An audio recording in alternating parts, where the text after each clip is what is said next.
markana daawadayaal haddii aynu eegno wararkii ugu dambeeyay ee doorashada madaxweynaha wadanka Mareykanka musharaxa xisbiga jamhuuriga ee Donald Trump ayaa loo doortay madaxweynaha dalkaasi hogaamin doona muddada soo socota.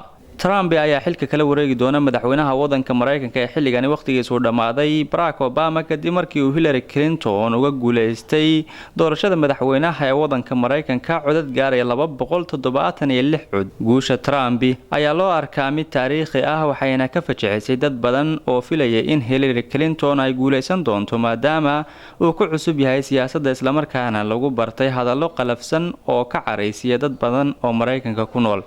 Trump ayaa ku guuleystay codbixinta gobolada muhiimka ah sida Florida, Ohio, North Carolina iyo Iowa.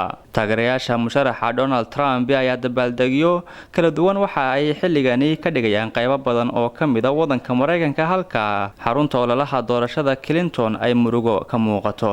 Madaxweynaha la doortay ee Mareykanka Donald Trump ayaa ku dhashay kuna soo barbaaray magaalada New York ee wadanka Mareykanka.